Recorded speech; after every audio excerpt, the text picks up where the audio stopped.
Muy buenas tardes, bienvenidos a esto que es el cuarto ya episodio de Diálogos con Ciencia.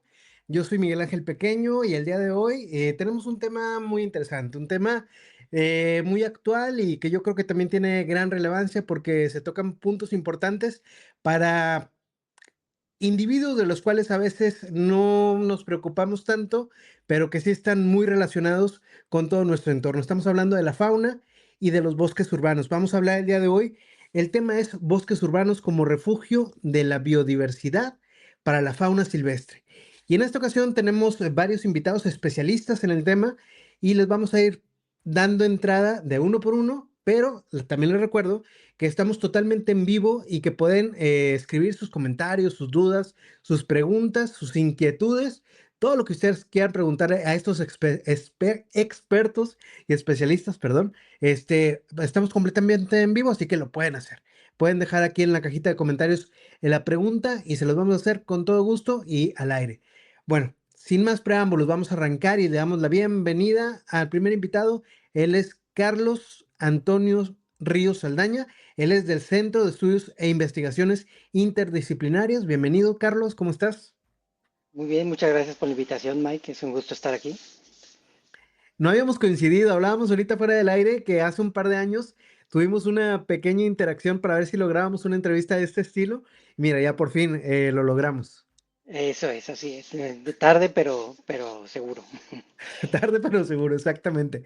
Bueno, entonces vamos a hablar largo y tendido ahorita de este tema que es muy interesante, pero déjame darle la bienvenida al resto de las panelistas que van a estar el día de hoy acompañándonos. Gracias, Carlos. Le damos la bienvenida también a la doctora Nelia Anaí Leal Elizondo, que ella es de Tehuán Conservación y Restauración SADCB. Bienvenida, Nelly. Muchas gracias, Mike. Un gusto estar aquí con ustedes. Esperamos que sea de su ayuda.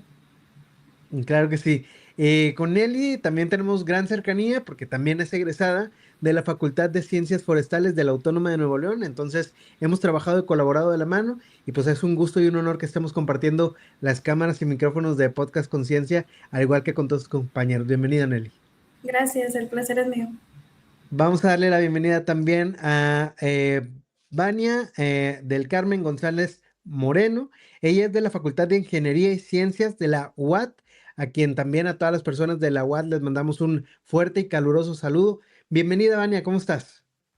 Muchas gracias. Hola Mike, sí, muy contenta aquí con la invitación, igual esperando que la información que demos pues sea de relevancia y que pues más gente se involucre en este tipo de temas, ¿no? Que hace mucha falta, parte de la conservación dentro de los entornos urbanos. Así es, Vania. Bueno, pues entonces ya están todos los panelistas aquí dentro de la plataforma y vamos a arrancar estoy seguro que hay muchas personas ya deseando saber más del tema y nos quedamos contigo, Vania, aquí en el estudio para hacerte la primera pregunta, que es, ¿por qué las áreas urbanas pueden considerarse hábitats funcionales y no solo ambientes degradados? Platícame sobre esto, Vania.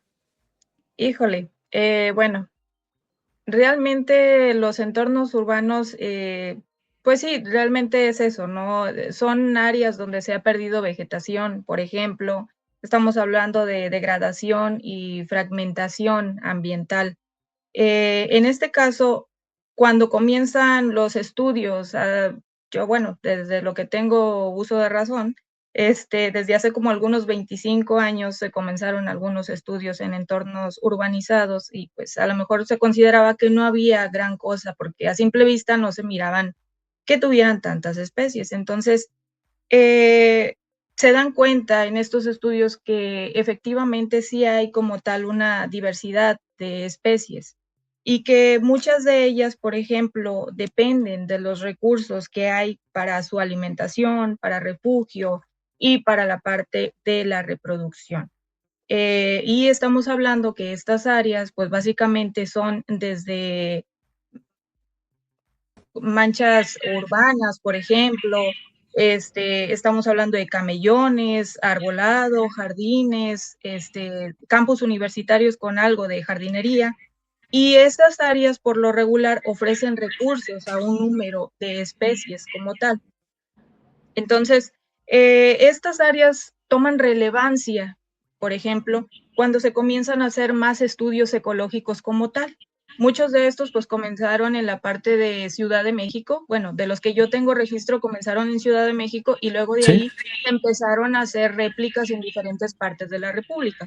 Muchos de estos estudios concuerdan, que albergan cierto número de especies en promedio. Si nos vamos a la parte de las aves, mencionan desde 30 hasta 70 especies aproximadamente. Nosotros hemos trabajado principalmente con aves, mamíferos, creo que algo de Lepidóptera, y hemos identificado ciertos números. Por ejemplo, aquí en Ciudad Victoria, de aves tenemos alrededor de 120 especies y lo mínimo son como 70, dependiendo de la zona. Entonces, sí es un buen número de especies que a veces se llega a parecer a un entorno natural. En el caso de las mariposas, hemos encontrado alrededor de 200 especies en entornos urbanos, que también, o sea, es muy buen número para hacer área urbana. Claro. Y bueno, también estamos hablando de que estas especies, como tal, en el caso de las aves, tienen un éxito reproductivo y lo utilizan para procesos, por ejemplo, como de anidación. Entonces ahí entra la parte de la funcionalidad de estos entornos o la importancia que tienen. De acuerdo con estos estudios, también señalan que no son solo áreas, sino que también entran en la parte de los procesos ecológicos. Y bueno, hay un ganar-ganar porque las especies están en estos entornos urbanos, pero también cumplen con la parte de la polinización, la dispersión, control de plagas y redes tróficas funcionales. Entonces, es decir, que sí existe una dinámica ecológica real y no solo estamos hablando de áreas urbanas y de fauna ocasional. O sea, sí Claro. hay un papel y un rol. O aclarando también, estos entornos urbanos no sustituyen a los ecosistemas naturales, pero sí cumplen con parte de la estrategia de conservación de las especies. Y bueno, de mi parte, pues es esto. Perfecto. Y eso me lleva a la siguiente pregunta, porque estamos hablando de la importancia de entornos urbanos que en muchas veces son, algunas son espacios pequeños, pero también hay espacios muy grandes, ¿no? Más que nada en áreas o en ciudades muy, muy grandes. Entonces me lleva a la siguiente pregunta. Gracias, Vania. Y pasamos ahora con Toño. Aquí está. Toño, ¿cómo contribuyen los bosques urbanos a la conservación de la biodiversidad, particularmente para especies de fauna silvestre en contextos altamente urbanizados?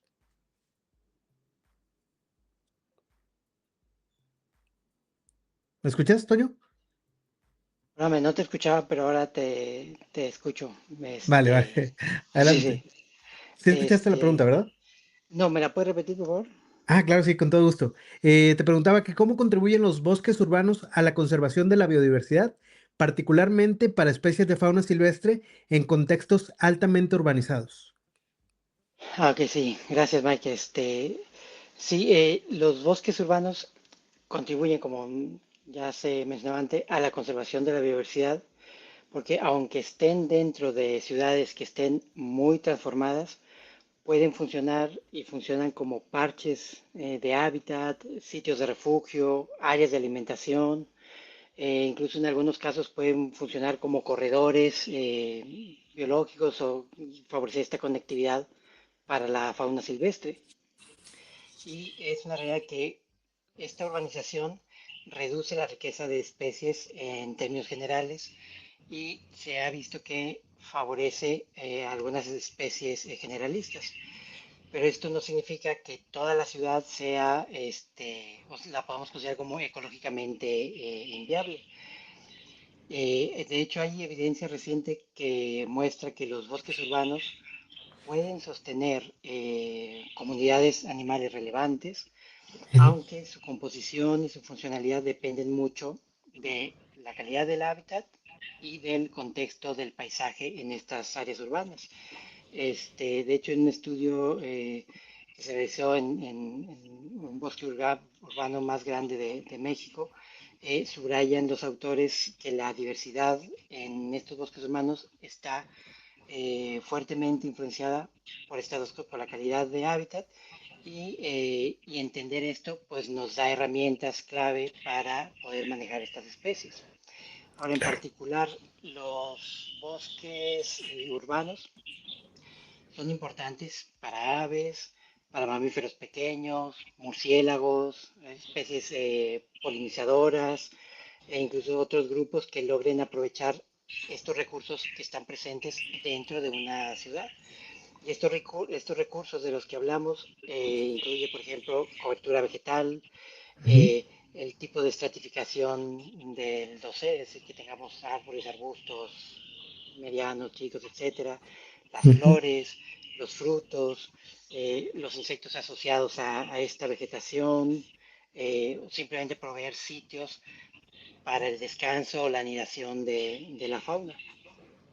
Y hay Correcto. algunos trabajos de revisión de literatura, por ejemplo, que han indicado que estos espacios de parques urbanos ayudan a mitigar algunos de los efectos de la urbanización porque promueven precisamente esta biodiversidad, especialmente cuando tienen un mayor tamaño, cuando hay una vegetación diversa, cuando hay baja interferencia humana y si hay una buena conectividad con otras áreas verdes. Es decir, que no solo basta con tener árboles en los espacios urbanos, sino que también importa mucho cómo está estructurado ese bosque urbano y también qué tan aislado o qué también está conectado dentro de esta ciudad con otros parques, podemos decir. Y otro punto importante es que estos bosques no solo conservan especies, que también lo comentaba Vani antes, sino que también procesos ecológicos. O sea, en la ciudad la fauna puede seguir cumpliendo funciones como la polinización, dispersión de semillas, reciclaje de materia orgánica, incluso control biológico. Ujú. Y desde esta perspectiva, el bosque urbano pues no es un simple adorno paisajístico, sino que puede ser una pieza de infraestructura ecológica Claro, que mantenga estas funciones ecosistemas en estos ambientes que son altamente humanizados. claro. Hay algunos estudios que han destacado precisamente que los bosques urbanos aportan estos beneficios bióticos, también beneficios abióticos y algo que a veces se nos olvida que son los beneficios sociales que aportan al mismo tiempo y que Ujú. pueden mejorar tanto la salud ambiental como la calidad de vida humana. Totalmente. Pero también hay que ser realistas porque en contextos muy urbanizados muchas de estas comunidades de fauna se simplifican. Hay algunos estudios sobre rasgos funcionales de aves en un paisaje urbano tropical y encontró que cuanto más urbanizado, más intensamente urbanizado está el ambiente, o sea, con urbanizado nos referimos, por ejemplo, a que hay mayor ruido, edificios Ujú. más altos, mucha menos vegetación funcional, pues estos tienden a estar ocupados por menos especies y por especies que son de características más generalistas, que son los que terminan adaptándose a estos ambientes. Y esto lo que nos dice es que los bosques urbanos sí pueden llegar a conservar la biodiversidad, pero que su capacidad no es ilimitada y que depende de que mantengan estos ciertos atributos adecuados. Y ya para no entretenerme mucho más, nada más mencionar que desde una visión así más amplia, estos bosques urbanos tienen también un papel estratégico Ujú. porque reconectan a la sociedad con la biodiversidad. Que es un mundo cada vez más urbano, si la gente no Sí, experimenta la naturaleza en su vida cotidiana y que muchas veces la única opción que tienen es ir a un área urbana porque no tienen los medios, los recursos o la costumbre de ir a campo, este, pues mientras que no se experimente esta naturaleza en su vida diaria, va a ser más difícil que se pueda construir una cultura de conservación. Y es por eso que estos bosques urbanos cumplen esa doble función, porque por un lado son hábitat para la fauna, pero al mismo tiempo son espacios donde las personas pueden reconectar y reconocer el valor de esa biodiversidad. claro. Entonces, pues se puede decir que no solo son guardianes de especies, estas áreas urbanas, estos bosques urbanos, sino que son capaces de sostener o mantener procesos ecológicos y además de reforzar este vínculo entre naturaleza y sociedad dentro de la ciudad. Claro, y todo lo que aportan, todos los beneficios, ¿no? Tranquilidad, paz, disfrute, la regulación del clima y demás, ¿no? Infinidad de aportaciones que nos dan nuestros espacios, que también cabe aquí la frase que lo que no se conoce no se valora. No sé por Entonces, qué, pero otra vez te dejé de escuchar, Mike. Tengo algún igual si problema quieres, con mi audio ahorita seguramente, pero probamos quitándote desconectando audífonos y probamos a ver si con el audio de tus bocinas funciona. Si quieres, ahorita hacemos la prueba, ¿vale? Bueno, mientras corregimos aquí el detallito técnico con Toño, vamos con Eli, porque Toño nos hablaba sobre aves y murciélagos. Y eso me lleva a la pregunta siguiente y nos vamos con Eli y le damos la bienvenida de nuevo, Nelly. ¿Cómo crees que influyen los bosques urbanos en la conservación funcional de murciélagos y aves frente a la fragmentación del paisaje? Bueno, los bosques urbanos pueden funcionar como puentes ecológicos en paisajes fragmentados y para ello me gustaría un poco ilustrar la respuesta que les voy a dar a continuación. No sé si me podrías apoyar en proyectar el plano. A continuación pueden observar, esta es la ciudad de La Plata en Argentina, que desde su creación en el año 1882 fue diseñada con el propósito de que todas estas áreas estuviesen interconectadas. Si pudiéramos pasar a la diapositiva siguiente, podemos observar cómo todos los nodos y cada una de las áreas verdes que hay en esa ciudad están interconectadas entre sí. Entonces, partiendo de dicha premisa, donde el diseño urbano en esa ciudad está bien distribuido, las distancias entre áreas verdes no son tan grandes, o bien si son distancias grandes, hay un corredor largo que lo sustenta. Entonces, esto permite a las especies como aves, murciélagos, entre otras, poder desplazarse entre sí y poder mantener ese flujo genético, pero también conservar las funciones básicas del hábitat. Quizá en un área verde pueden llegar a ser su percha, quizá en otra área verde pueden llegar a suplir el requerimiento hídrico, pero quizá en otra se van a refugiar de los depredadores. Entonces, esta red o esta telarañita que pueden observar en color verde puede estar bien distribuida para que ellos puedan desplazarse del punto A al B o al Z en cualquier dirección que ellos pretendan o que su requerimiento básico para cumplir una función de sobrevivencia sea efectivo. Entonces, estas áreas verdes dejan de ser espacios aislados y empiezan a funcionar como un sistema interconectado dentro de la ciudad, la cual les permite desarrollar pues, sus múltiples funciones como lo habíamos mencionado con anterioridad. Es importante mencionar que una especie de cualquier índole necesita requerimientos básicos de hábitat. En este caso es alimentación, recurso hídrico, en este caso es el agua, necesitan un espacio para llevar a cabo la coexistencia y también un lugar para poder refugiarse de los depredadores. Entonces creo que con ello contesto la respuesta, Mike. Perfecto, Nelly. Voy a quitar aquí exacto, la imagen que es lo que nos estábamos apoyando. Y bueno, volvemos con Vania porque me gustaría preguntarle lo siguiente. Vania, ¿tú crees que existe un conflicto entre conservación de biodiversidad y desarrollo urbano? No sé si me puedes poner la diapositiva, creo que Con tengo gusto. la segunda. Vale. Esta. Eso me va a servir. Bueno, contestando a esta pregunta, sí existe un conflicto y no es inevitable. Esto surge a raíz de la competencia por el uso del suelo, ¿sí? Donde el desarrollo urbano prioriza sobre la rentabilidad, por ejemplo, y la expansión de la mancha urbana sobre la conservación, la estructura ecológica, la conectividad y los servicios ecosistémicos. Es ahí cuando ocurre como tal un conflicto.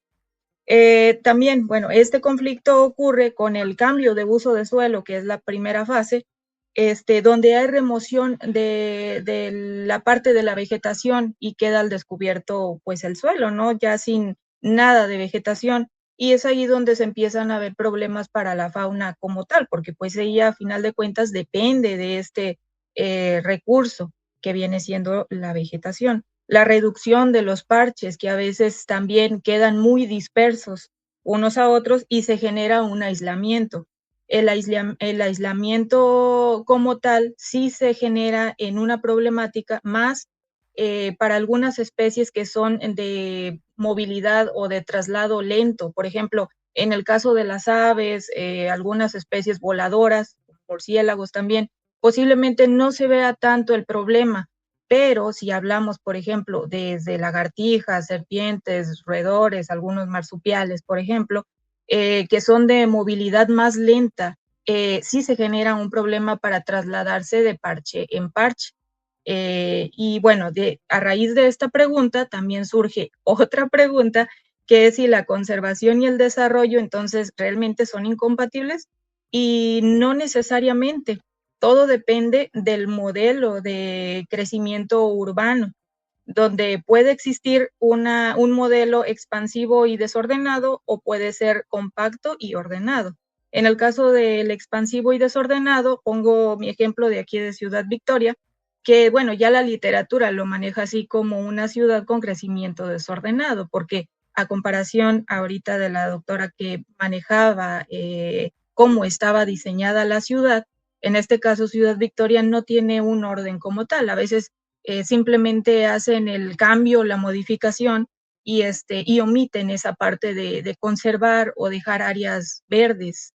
Entonces es ahí cuando también surge ese tipo de problemas entre el desarrollo y la conservación. Lo ideal sería la integración de áreas verdes. Cada vez que hay crecimiento poblacional y que existen nuevos fraccionamientos, centros comerciales, pues integrar áreas verdes, pero no solo áreas verdes como tal y ya por estética, sino que sean funcionales, que tengan vegetación nativa, que tenga arbolado, que tenga de copas amplias o densas, que esto le puede servir más a las especies. También, obviamente, a la hora de hacer estos cambios, que también haya una regulación ambiental pues adecuada, ¿no? En este caso, Ciudad Victoria va creciendo y creciendo y pues bueno, nosotros no vemos tanto esa parte de la cuestión de la regulación, cómo se está llevando a cabo, ¿verdad? Y la planeación basada en evidencia ecológica, que yo creo, hablo aquí por los colegas y aparte por todos los investigadores que hay, que todos nuestros trabajos de ecología urbana, pues es con esa intención, que realmente sean tomadas en cuenta a la hora de planear y diseñar parte de la ciudad, ¿no? Que eso es lo importante. Por lo regular, pues es al revés. Primero se realiza la ampliación de la ciudad y luego buscan la manera de cómo revertir el problema, cuando pues eso era desde un inicio. Entonces, siguiendo tal vez esos pasos, pudiera evitarse como tal un conflicto y buscar, también hay que ser realistas, como dice el doctor, siempre va a existir esa parte de la degradación, y va a existir un problema, no un equilibrio al 100% en las cosas, pero al menos minimizar ese problema un poquito. También parte del desarrollo urbano puede incorporar como tal corredores biológicos o al menos mantenerlos. Eso es importante, que tengan cercanía uno de otro para el desplazamiento de los organismos o de las especies en este caso. Eh, Techos verdes y lo que vienen siendo muros verdes, que en otras ciudades han funcionado mucho para cumplir como recursos para algunas especies. La retención de árboles maduros, que son importantes para muchas especies de murciélagos, de algunas especies de búhos en la ciudad, que esas cavidades las utilizan como nidos, por ejemplo. Bueno, y aquí hay un ejemplo muy claro de lo que les digo. Hace algunos años aquí en Ciudad Victoria, en la parte del 17, para los que son de Victoria, pues lo conocen, querían tumbar, toda esa parte está llena de árboles y y se les ocurrió cortar todos esos árboles. Bueno, no los cortaron, pero bueno, la idea era cortar toda esa vegetación y poner sombrillas. Y lo que era pasto, pintarlo, o sea, de verde y poner bastante asfalto, y esa era la idea. Entonces, pues gracias a la parte considero yo que gracias a la parte de la educación ambiental que se tiene, muchas de las personas se juntaron y juntaron firmas para evitar esta modificación en la ciudad, la cual se cumplió y se llegó a hacer. Y ahorita pues mantenemos esos árboles maduros que realmente son de importancia para muchas, muchas especies. Entonces, realmente si nosotros mantenemos un poquito ese equilibrio entre mantener esa vegetación, puede funcionar realmente lo que viene siendo la parte del desarrollo y la conservación, al menos de una parte de la fauna en entornos urbanos. Con eso, pues, contesto la pregunta. Súper bien. Muchísimas gracias, Vania, por tu intervención. Aprovecho este espacio para mandar un saludo a todas las personas que nos están siguiendo, que están siguiendo esta transmisión. Saludos a José Manuel Mata Valderas, a Rufino Sandoval, a Charlie Leal, a Eduardo Alanís, a Samuel García y a todas las personas que están conectándose aquí en Diálogos Conciencia. Les recuerdo que estamos en vivo, así que si alguien tiene alguna pregunta, algún comentario, todo esto, aquí están los expertos para contestar en el momento. Ustedes la ponen ahí en la caja de comentarios, nosotros se las hacemos y ellos estarán listos para responder. Y bueno, vamos a seguir con la participación. Vamos a invitar de nuevo a Toño Ríos por aquí. Tuvimos un pequeño problemita ahí con el audio, pero es normal. Estamos completamente en vivo, así que los problemas del en vivo suceden, pero ya esperemos que se haya solucionado. Toño, bienvenido nuevamente aquí a Diálogos Conciencia y me gustaría preguntarte, desde una perspectiva interdisciplinaria, ¿qué factores ecológicos y sociales deben de considerarse para diseñar y gestionar bosques urbanos que funcionen como refugios para la biodiversidad, Toño?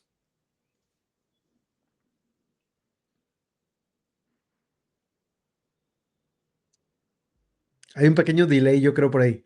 ¿Me escuchas? Supongo que me dices que otra vez no te escucho, Mike, discúlpame. No te preocupes. Y No sé tú qué me dime si me pasa. estás escuchando Mi ahora. audio va y viene. ¿Me escuchas ahora? Mira, me voy a... ¿Tú me escuchas? Sí, te estamos Ok, escuchando mira, me voy fuerte a y claro. aventurar por lo que más o menos platicamos que íbamos a hacer, Sí, que me preguntas desde una perspectiva disciplinaria. correcto. Sí, ok, perfecto. Bueno, ahí, discúlpame porque no te escucho, pero ahí va Adelante, adelante. para responder esta pregunta, primero me gustaría hacer una aclaración así rápida porque muchas veces confundimos o utilizamos como sinónimos multidisciplina e interdisciplina. Entonces, así de manera muy general y rápida, vamos a mencionar por ejemplo, hablando de investigación multidisciplinaria, se refiere a cuando desde distintas disciplinas se aborda un problema común, pero no hay comunicación entre las disciplinas involucradas. La diferencia con la interdisciplina es que hay una integración entre las disciplinas involucradas, es decir, que desde varias disciplinas se aborda este problema común, este problema complejo, pero hay comunicación entre ellas, están integradas los métodos, los resultados, las teorías, etc. Entonces, dicho esto, desde una perspectiva interdisciplinaria, el primer punto es reconocer que un bosque urbano no puede, o al menos no debería diseñarse únicamente con criterios de jardinería o de paisajismo, pero tampoco únicamente con criterios biológicos. Para que realmente funcione un área urbana, un bosque urbano, como refugio de biodiversidad en general y de la fauna en particular, debe ser o se debe de procurar que al mismo tiempo sea ecológicamente funcional y socialmente viable.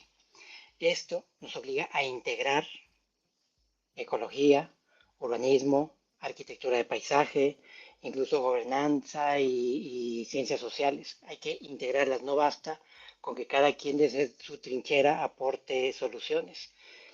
Entonces, por ejemplo, si desde el punto de vista ecológico, la literatura es bastante clara señalando algunos de estos factores prioritarios que se deben de tener en cuenta.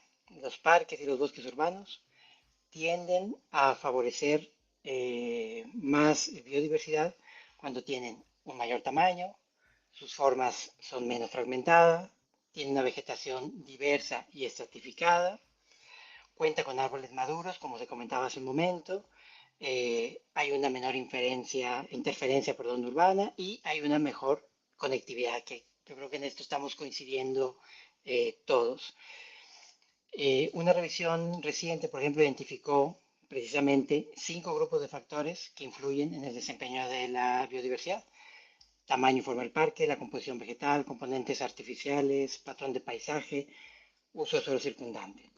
Y entre las recomendaciones, los autores de este estudio destacan el mejorar las redes o estas conexiones, que también ya lo hemos mencionado en esta charla, de áreas verdes y conservar los árboles viejos, porque esto pues incrementa refugio, alimento, microhábitats para la fauna, etc. Ahora, la estructura de la vegetación también es clave, ya se ha mencionado también en otras ocasiones, lo hemos estado comentando a lo largo de esta charla,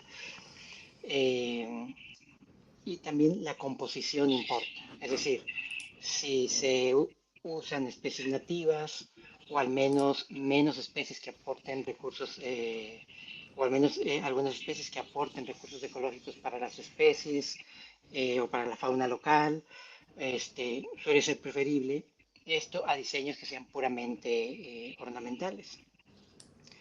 Entonces, estos atributos en estos entornos urbanos pues ayudan a amortiguar parte de esta simplificación biológica que provocan las ciudades. Pero un bosque urbano no existe en un vacío social.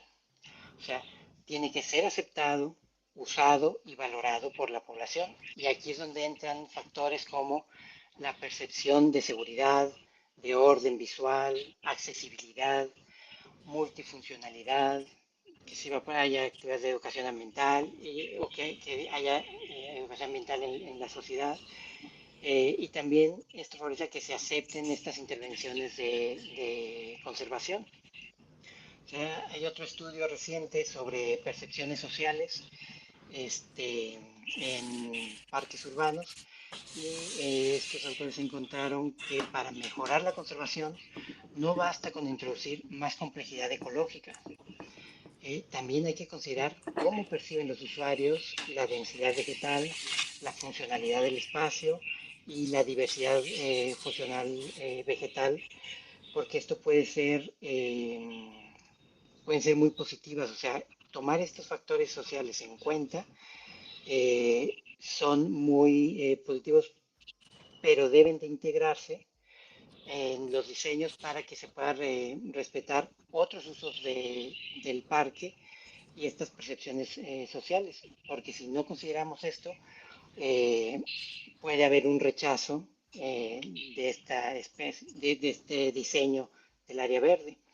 Y aquí es donde la interdisciplina se vuelve realmente importante. O sea, no se trata solo de hacer parques pensando en los requerimientos que tiene la fauna, sino en diseñar espacios que funcionen para la fauna, pero que al mismo tiempo no se pierda la legitimidad social de estos espacios. Yo creo que se podría resumir esta parte de la siguiente manera.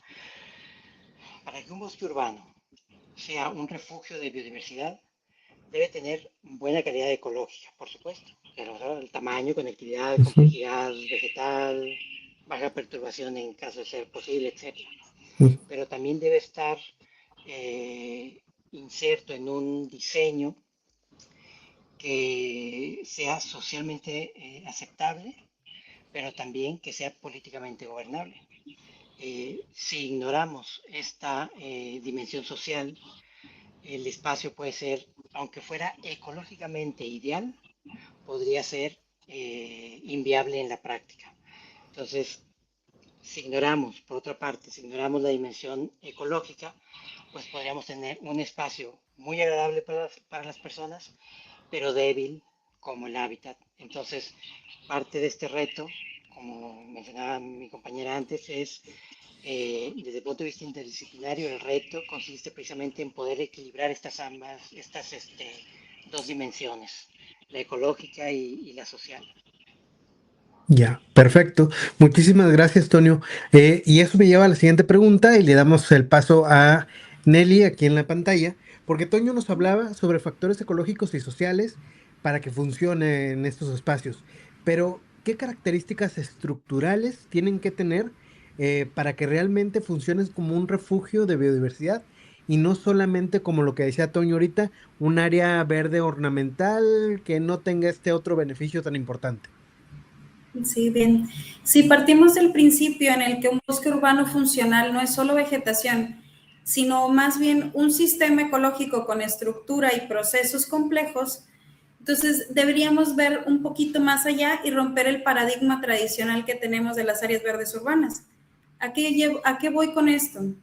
Si pudieran mostrar, por favor, de fondo la imagen que mencionábamos en la pregunta anterior, podemos distinguir lo principal. No necesitamos un área verde urbana muy grande, sino necesitamos múltiples espacios distribuidos en una misma superficie, en este caso en una ciudad, con distintas formas, distintos relieves, los cuales coadyuven a la coexistencia de las especies. Entonces, estamos diciendo que no necesitamos que sea un área muy grande, cuadrada o rectangular, oval o alguna forma indistinta, no. Necesitamos múltiples áreas distribuidas no sistemáticamente dentro de toda la ciudad para que favorezca la interconexión o este flujo genético entre especies, o bien que ellas mismas puedan distribuirse de un lugar a otro para buscar un requerimiento básico.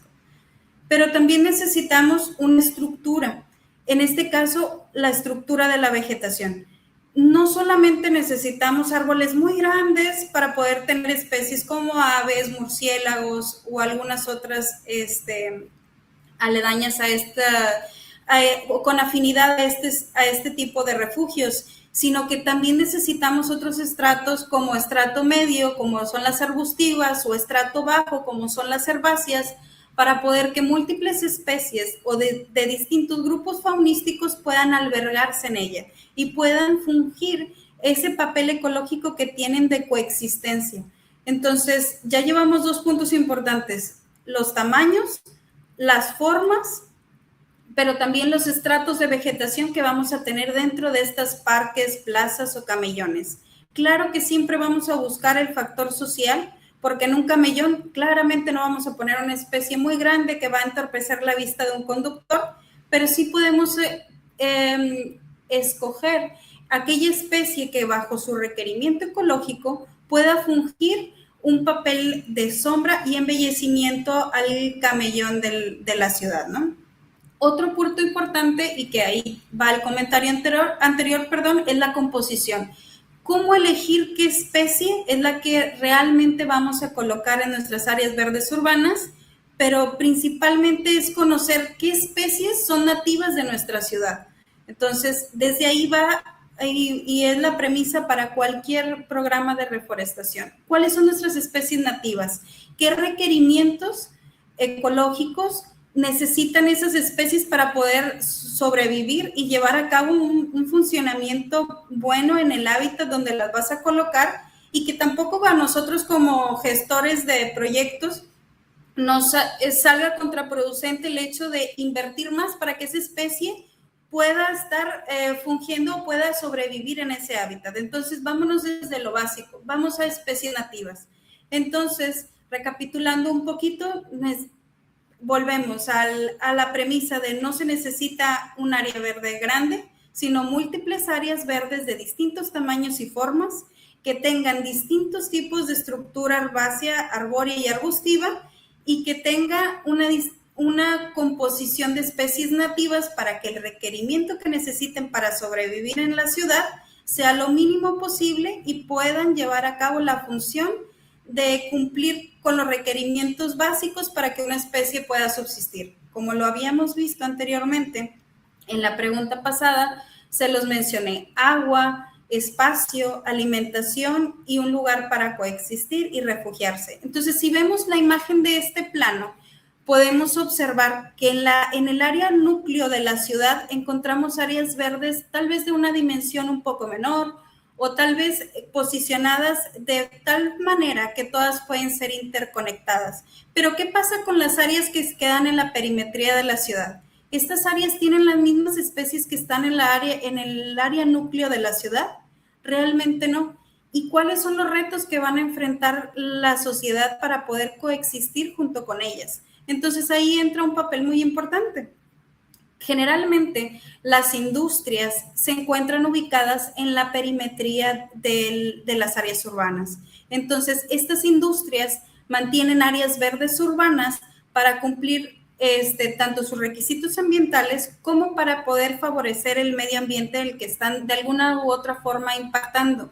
Entonces, han surgido llamadas, hemos estado en distintos proyectos en los cuales me dicen: ¿sabes que en el área verde urbana donde se colocaron tantos árboles hay una serpiente? Oye, Nelly, hay un tecolote, hay un armadillo.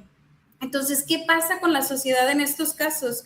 ¿Cómo podemos coexistir sin dañar el espacio de los seres vivos, como son la fauna silvestre, pero nosotros también poder cumplir con nuestro papel de productividad como industria? Entonces, todo esto es importante considerarlo al momento de poder diseñar o distribuir una buena distribución de áreas verdes. Entonces, la clave no es solo tener áreas verdes, sino que su estructura y su complejidad ecológica se empate junto con la visión de productividad y de cumplir las necesidades básicas de la sociedad. Claro que sí. Claro que sí, Nelly. Totalmente de acuerdo contigo. Y déjenme comentarles que ya estamos recibiendo algunas de las preguntas por parte de del auditorio y las vamos a hacer ahorita al final de la charla. Por si alguien quiere seguir dejando algún comentario, alguna pregunta, con todo gusto la vamos a hacer ahorita a los expertos. Le mandamos un saludo también a Adriel Flores, que se está conectando aquí a la charla y puso ahí un comentario. Así que saludos para él y para todas las personas que nos siguen a través de la plataforma de Conciencia en esto que son las charlas de Diálogos Conciencia. Vamos a continuar, Nelly. Le damos paso a Vania para preguntarle lo siguiente. Vania, ¿cuáles son las características que debe de tener un área verde urbana para maximizar su valor para la fauna silvestre? Bueno, en este caso creo que ya lo han mencionado los doctores. Creo que parte importante viene siendo el tamaño y la conectividad de las áreas verdes. En algunos estudios de investigación científica se ha señalado que a mayor tamaño y conectividad de las áreas verdes existe una mayor riqueza de especies. Bueno, esto enfocándolo a la parte de la avifauna, ¿verdad? La conectividad mediante corredores, por ejemplo, dentro de las manchas urbanas, que pueden ser los camellones, los parques, los jardines, todos esos funcionan y evitan esa parte del aislamiento, que pues bueno, genera una problemática. Otra parte es la estructura, que también ya ha sido mencionado, donde la estructura de diferentes estratos, tomando en cuenta desde árboles, arbustos y herbáceas, son importantes dentro de los entornos urbanizados. Y bueno, en parte de ello, pues también es importante la hojarasca, los troncos caídos, y bueno, parte de la vegetación nativa que es relevante. Como lo mencionan los doctores, es cierto, a lo mejor parte de ello dices, bueno, los troncos caídos son importantes, pero a veces por cuestiones de estética o cosas por el estilo, pues no es lo más viable dentro de los entornos urbanos, y es buscar esa parte de cómo mantener un equilibrio, mantener las especies, pero mantener hasta cierto punto la estética de la ciudad. Es un reto algo complicado de poder llevar a cabo. Bueno, Esta complejidad, por así decirlo, de la estructura aumenta la disponibilidad de recursos para múltiples especies. Estamos hablando desde aves, mamíferos, anfibios, reptiles e insectos que se ven beneficiados de alguna forma por algunos de los estratos. También parte de lo que es importante para maximizar el valor, pues es la disponibilidad de los recursos. Debe de ofrecerse pues lo que viene siendo flores, frutos adecuados para las especies, para su alimentación. Aquí no es nada más sembrar un árbol por sembrarlo, sino simplemente que sea funcional y que las especies realmente hagan utilidad de ellos, ya sea para alimento o para anidación o incluso para refugio, para muchas especies. En este caso, algunos se menciona parte de los refugios para las especies naturales o artificiales, aunque, bueno, lo ideal sería que sean refugios naturales, vuelvo a lo mismo. El sembrado de la vegetación adecuado de arbolado nativo es importante y es lo que realmente resuelve muchas cosas de problemáticas para la fauna, porque al sembrar arbolado urbano, arbolado en zonas urbanas que sea nativa, ayuda, por ejemplo, a sitios de reproducción para las especies, por ejemplo, ya que ellas pues no buscan un árbol como tal, sino un árbol que tenga ciertas características que los cubra o los proteja de depredadores, que sean de copas densas, por ejemplo, para ser no vistos por algunos depredadores como algunos rapaces, serpientes, roedores.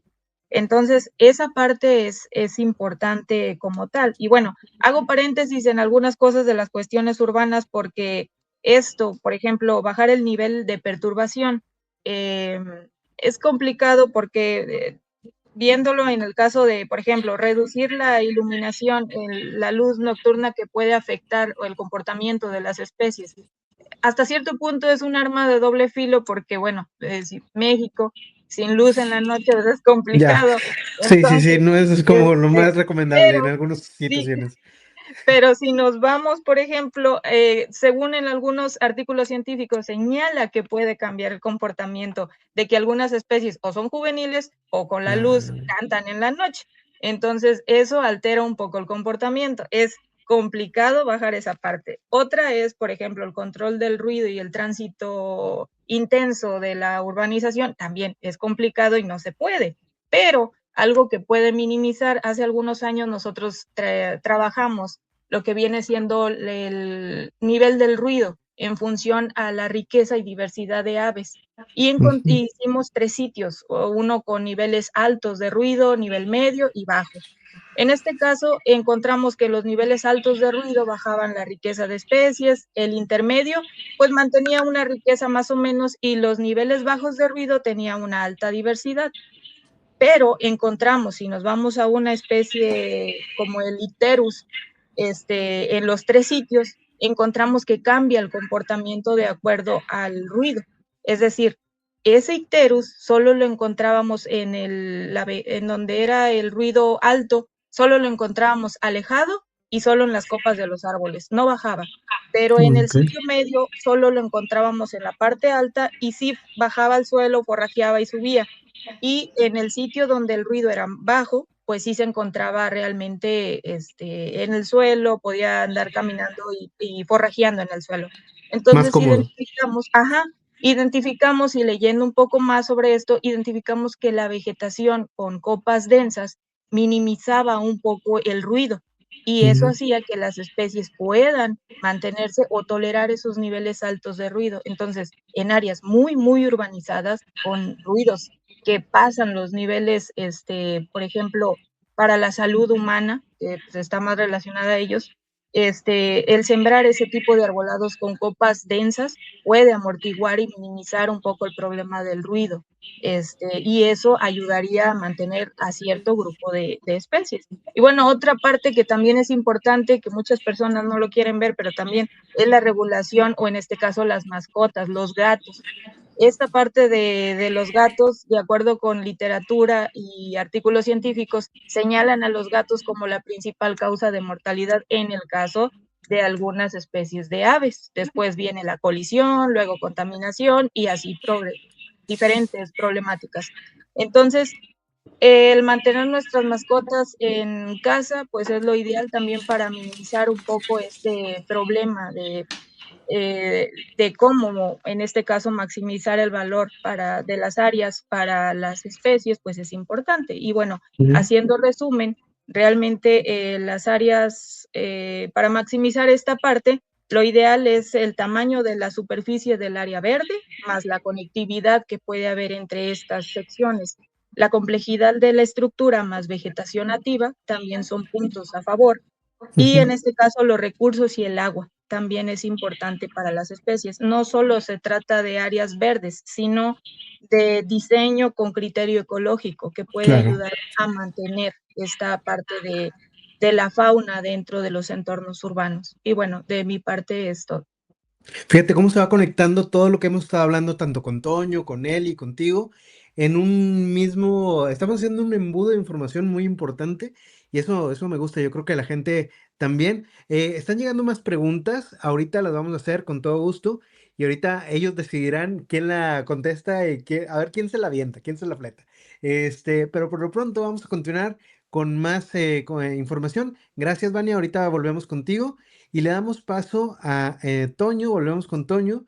Y ahora sí, Toño, la siguiente pregunta es, ¿qué papel juega el trabajo de campo en el estudio de fauna silvestre en bosques urbanos? Adelante.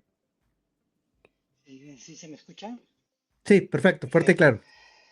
claro. El trabajo de campo sigue siendo, a pesar de todos los avances y todas las herramientas tecnológicas con las que contamos actualmente, el trabajo de campo sigue siendo fundamental para estudiar fauna, incluidos los bosques urbanos, ya que esto es la base para entender qué especies están presentes, cómo usan el hábitat, en qué horario se mueven, qué recursos aprovechan, qué perturbaciones los pueden estar afectando. Y especialmente en una ciudad donde el ambiente es muy dinámico y muy heterogéneo, eh, muchas ocasiones o muchas cosas no podemos inferirlas solo utilizando, por ejemplo, imágenes o bases de datos. El trabajo de campo lo que nos permite es observar directamente señales, rastros, comportamientos, interacciones con las personas, con las mascotas, con el ruido que hay de la ciudad, etcétera. Entonces, podemos decir que el trabajo de campo lo que nos aporta es ese contexto ecológico fino que le puede dar sentido a un monitoreo. Además, el trabajo de campo es importantísimo para la validación en el sitio o en el lugar en el que estemos trabajando. Muchas de las herramientas tecnológicas amplían nuestra capacidad de detección, pero es necesario mantener esa realidad con el terreno. Por ejemplo, bueno, y esto es muy importante porque desmonta la idea que a veces surge de que la tecnología sustituye automáticamente al trabajo de campo. Y lo que en realidad ocurre es que esta tecnología amplía nuestras capacidades, pero el trabajo de campo sigue siendo necesario. Por ejemplo, el uso de cámaras trampas es muy bueno para registrar especies que sean difíciles de observar directamente, por ejemplo. Podemos, a través de estas cámaras trampa, podemos documentar la actividad temporal y el uso del espacio que se hace. Pero incluso su eficiencia depende del diseño de muestreo y del conocimiento previo del sitio. Y, por ejemplo, hay un estudio comparativo en el que encontraron como resultado que en el monitoreo de mamíferos, en ciertos contextos, los métodos activos de campo, como la búsqueda de huellas o discretas por un personal capacitado, tuvieron un mejor desempeño que otros métodos pasivos, incluidas entre ellas las cámaras, el uso de cámaras trampa. Ellos lo hicieron en términos de la detección y el costo-efectividad. Y esto no significa que entonces el uso de las cámaras trampas sea malo, sino que no hay un método que sea universalmente superior que otro. O sea, la decisión del método que utilicemos depende siempre de la pregunta que queremos contestar, de la especie con la que vamos a trabajar y por supuesto del ambiente en el que vamos a desenvolvernos. Otro ejemplo muy útil son los sensores ambientales y las imágenes satelitales, porque estos cumplen con una función complementaria. Por ejemplo, los sensores nos pueden ayudar a medir temperatura, humedad, el microclima, incluso el ruido que hay en algún área urbana, o bien otras variables que puedan influir en la distribución de la fauna. Y, por ejemplo, la teledetección nos permite evaluar cobertura vegetal, la conectividad, la fragmentación, los cambios espaciales que podamos encontrar. Y esto lo que nos permite a Telección es hacerlo a escalas que serían imposibles de cubrir completamente con trabajo de campo, completamente a pie, por así decirlo. Pero incluso aquí se requiere esta lógica de integración. Es decir, hay un estudio reciente también sobre redes de sensores y lo que hacen énfasis es en que estos dispositivos deben complementar los inventarios tradicionales y que su ubicación debe apoyarse en herramientas geográficas, análisis estadísticos y el conocimiento local del territorio. Una vez más, la tecnología funciona mejor cuando no se usa de manera aislada, sino que se integra a una estrategia de campo que esté bien diseñada. Entonces, esto se puede plantear de la siguiente manera, que este trabajo de campo no compite con el uso de tecnología, sino que la orienta, la valida y la interpreta. El uso de cámaras trampa, de sensores acústicos o microclimáticos, las imágenes satelitales, permiten escalar el monitoreo y generar series de datos más amplias. Pero el trabajo de campo aporta esa lectura ecológica fina de la que hablábamos antes y esto nos puede evitar errores de interpretación. Y en los bosques urbanos, en donde la fauna interactúa estrechamente con la infraestructura de la ciudad y también con las actividades humanas, esta combinación es especialmente importante de tecnología y trabajo de campo. Así que lo mejor que podemos hacer desde el punto de vista de la investigación no es decidir si se hace trabajo de campo o se utilizan herramientas tecnológicas, sino de integrarlas inteligentemente con esa observación directa o de integrar inteligentemente tanto la observación directa, que es lo que logramos a través del trabajo de campo, como con un monitoreo automatizado, si es que lo requiere, y también con un análisis espacial cuando sea necesario. Entonces, no están peleadas una cosa con otra, pero sí muchas veces se tiende a decir, ¿y para qué vas a hacer trabajo de campo cuando existen alternativas tecnológicas? Y hay que mezclarlas. Exacto. Concuerdo contigo. Dependiendo de la pregunta es lo que se va a utilizar. O muchas veces complementarlas y utilizarlas ambas. Ya estamos casi cerrando, pero para ir redondeando el punto, me gustaría preguntarle a Nelly, le damos la bienvenida otra vez aquí en este espacio, ¿cuáles son los principales retos de manejo para los bosques urbanos, para que los bosques urbanos mantengan poblaciones viables, por ejemplo, en murciélagos y en aves, que yo sé que tienen mucha experiencia en eso, Nelly? Así es. Pues mira, yo creo que alguno de los principales retos es darle continuidad a los proyectos, ya sea municipales, estatales o federales, porque muchas veces llevamos a cabo las reforestaciones, pero se colocan los árboles en las áreas verdes urbanas, pero no se le da el seguimiento óptimo a ellos. Quizás se cumple con la meta establecida por la Secretaría, pero después, ¿qué pasa? Sí le seguimos dando ese mantenimiento, mantenemos las podas, mantenemos ese flujo ecosistémico también en el bosque urbano. Son algunas cuestiones que es importante pues plantearlas para que los tomadores de decisiones las tengan pues muy presentes cuando hay este tipo de proyectos. Y pues bueno, la fragmentación es algo que se va a seguir dando, es el crecimiento urbano va acelerado, pero debemos de cuidar esas conexiones. Entonces, si sabemos que el crecimiento urbano va a la alza, también la conectividad de los ecosistemas debe ser un factor principal para todos aquellos inmersos en la construcción, tanto ingenieros civiles, arquitectos, para que esa conectividad entre ecosistemas pues no se pierda. La disponibilidad y calidad de recursos en las áreas verdes urbanas es un reto también muy importante seguir, ya que muchas veces nos vamos por estética a la elección de las especies, cuando realmente deberíamos elegir las especies en base a su rusticidad y la adaptabilidad al medio en el que se encuentran. Entonces, vámonos por especies nativas.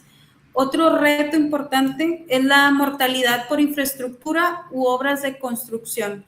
Muchas de las especies de fauna de lento desplazamiento o algunas como aves o murciélagos de desplazamiento alto, pues sufren algunas colisiones ya sea con automóviles, con algunas grúas, con algunos otros unidades de maquinaria pesada, que pues bueno, son situaciones que debemos de prever. Hay que capacitar al personal que está llevando a cabo este tipo de operaciones y pues bueno, siempre salvaguardando la integridad de la fauna silvestre, pero pues también nosotros como seres humanos en el momento o en el entorno de la construcción. Y bueno, el mayor reto no es solo crear un bosque urbano con todas las cualidades que mis compañeros y yo les mencionamos en esta charla, sino mantener su funcionalidad ecológica en el tiempo. Y aquí viene algo muy importante, porque aunque el diseño se vea excelente en el mapa y tú tengas una conectividad ejemplar, como en el caso que lo vimos en el caso de la ciudad de La Plata en Argentina, realmente tenemos la certeza o el fundamento científico para decir que nos garantiza la función ecológica de las especies. Entonces, yo creo que ahí la falta de monitoreo y la gestión de estos espacios verdes, pues es un foco rojo al que nosotros debemos de poner mayor atención, porque si las decisiones para las creaciones de estas áreas no están fundamentadas científicamente, podemos caer en el error de no darle los requerimientos básicos a las especies. Entonces, de nada sirve todo el esfuerzo teórico que le podamos dar a la sociedad si no lo aplicamos. Entonces, porque al final todo depende del manejo. Si hay podas muy intensas, estamos desprotegiendo el suelo, estamos causando erosión, pero también estamos evitando el refugio para los roedores y para un sinfín de reptiles. Si se elimina la hojarasca, de la misma forma. Si se usan pesticidas, pues tal vez algunas aves se ven impactadas, algún escarabajo, alguna mariposa, porque las mariposas también entran y son parte de esta diversidad de fauna silvestre que tenemos en nuestros ecosistemas urbanos. Si persiste la contaminación acústica y lumínica, incluso la presencia de mascotas, como lo mencionaba la doctora, pues reduce muchísimo el valor que puede tener esa área verde para la fauna silvestre. Pero aquí entra nuestro papel importante como manejadores de recursos naturales y pues este papel que tenemos en la toma de decisión del día a día y pues el cómo guiar a las autoridades o al ente determinador, cómo podemos coadyuvar y cómo podemos generar esa coexistencia que realmente necesitamos tener con la fauna silvestre. Entonces, la conservación de bosques urbanos requiere ese manejo adaptativo basado en la evidencia y no solo en el mantenimiento estético de las áreas. Claro, muy importante, que se vean bonitos, pero que realmente funcionen. Como aquí Exacto. bien lo comentaba José Manuel Mata Valderas, que por cierto, gracias por la intervención, Nelly. Voy a ponerlos a todos en pantalla de nuevo, porque tenemos ya la parte de las preguntas del público. Las voy a dejar por aquí, las voy a poner en pantalla. La primera que nos llegó es de parte de Eduardo Alanís, que nos dice: ¿qué papel desempeñan las especies de árboles nativos contra introducidos como hábitat de fauna silvestre? Para quien la quiera contestar. A ver. Adelante, Vania. Bueno, nosotros, hablando en el papel del arbolado urbano y el introducido, hace tiempo hicimos un trabajo, bueno, no, hace como unos 2 años. De hecho, antes de ello, quiero agradecer mucho al doctor Santiago Niño y a un grupo de colaboradores, mis compañeros, Melissa Ponce Marroquín, Juan Vela Puga, Jorge Guaye, que son, bueno, y Ricardo Vizcaya, que son los que están atrás de estos proyectos que hemos realizado y que hemos publicado como tal. Y bueno, lo que hemos identificado hace algunos años, hicimos algo de anidamiento de aves y ver el éxito reproductivo que pueden llegar a tener estas aves en estos entornos. E identificamos cada nido que encontrábamos para ver si había un éxito o un fracaso, y dependiendo si la vegetación era nativa o era introducida. Y resulta que al final sí encontramos cierto número de especies, creo que como 24 especies que anidaron dentro del entorno urbano. Sin embargo, no todas lograban el éxito reproductivo. Aquellas que presentaron el éxito reproductivo eran las que estaban en arbolado urbano nativo. Fueron las de mayor relevancia y el éxito que se presentó. ¿Por qué? Analizando la vegetación nativa, encontramos que estos árboles pues tenían más estructuras, como por ejemplo espinas, que ellos utilizaban para evitar depredadores, ya que sus nidos pues estaban en la parte central de los árboles. También utilizaban estos árboles nativos los que presentaran copas densas para evitar esto de ser vistos por depredadores. Mientras que los árboles introducidos, había más fracaso por lo mismo de que había más visualización de las especies, por ejemplo. En algunos casos los árboles no eran muy altos y las especies pues realmente van aprendiendo conforme van adaptándose a los entornos urbanos.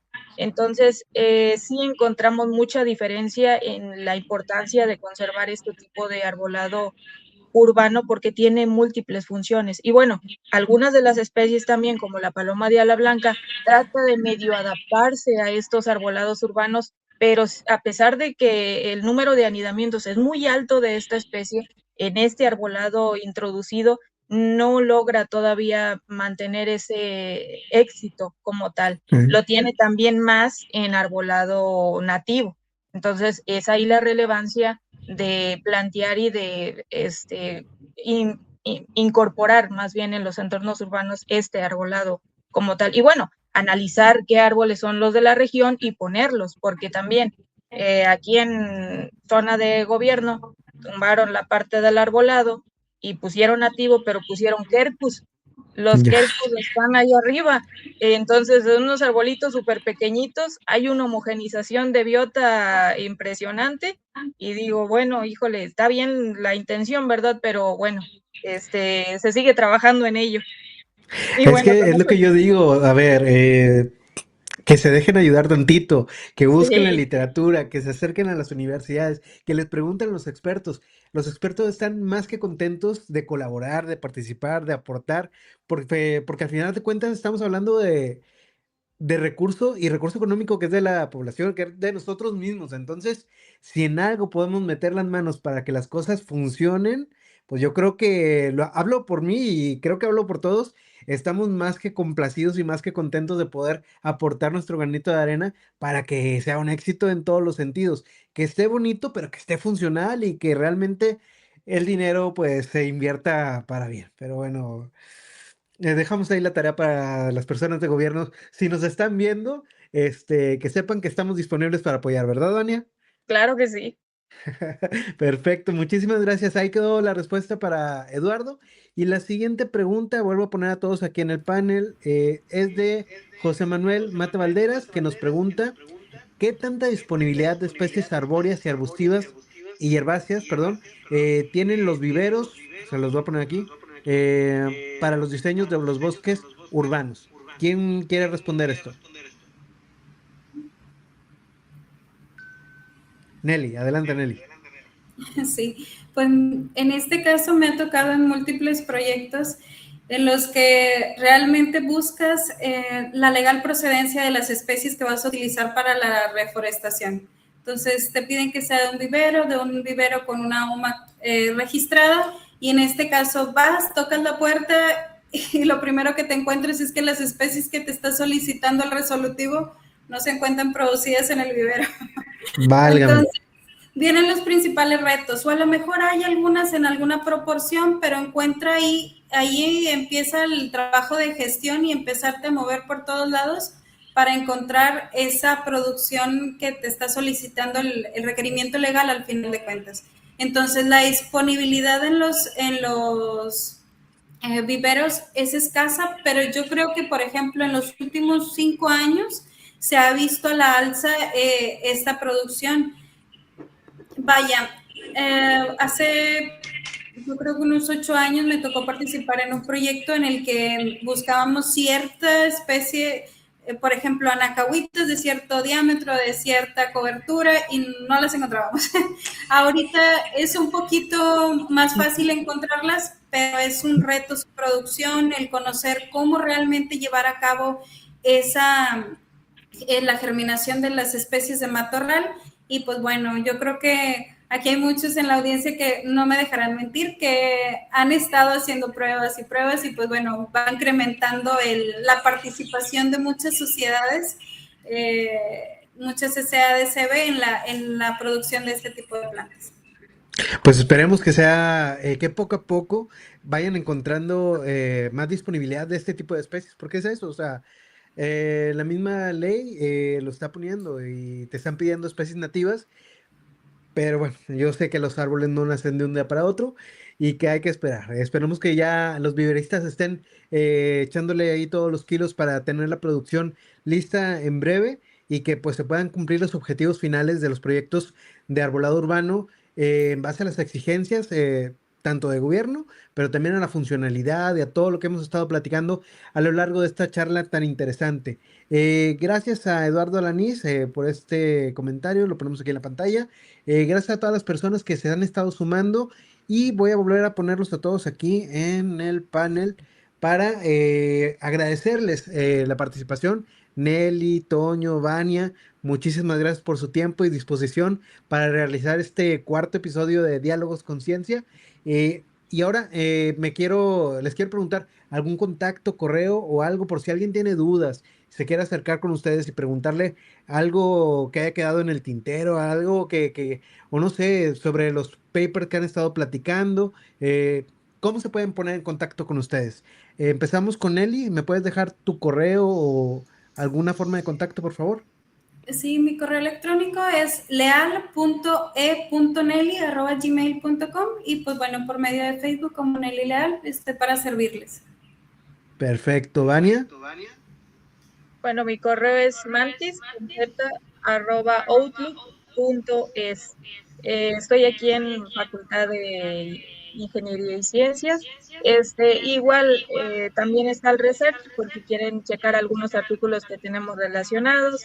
Y pues bueno, mi número por ahí algunos lo tienen.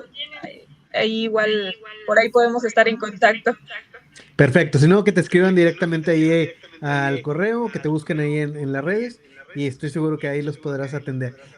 Antonio, ¿cuál es tu correo o algún contacto donde te puedan localizar?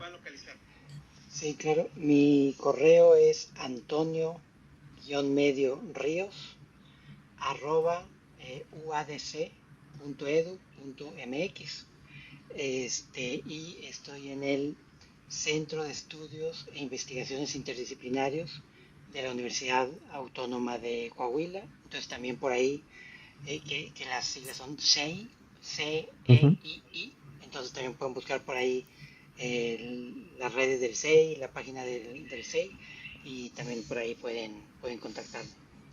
Perfecto. Bueno, pues no sé si quieran hacer algún comentario final o si no, pues ya me toca volverles a agradecer. A ver, si alguien quiere comentar algo. No, Adelante, pues ya gracias no, por ya el espacio. no, muchas gracias por la invitación. Estuvimos yo creo muy a gusto y pues aquí estamos para futuras charlas, espero. Claro que sí. Bueno, pues de nuevo, muchísimas gracias por su participación. Muy enriquecedora, muy buena información que compartieron con toda la audiencia de Podcast Conciencia.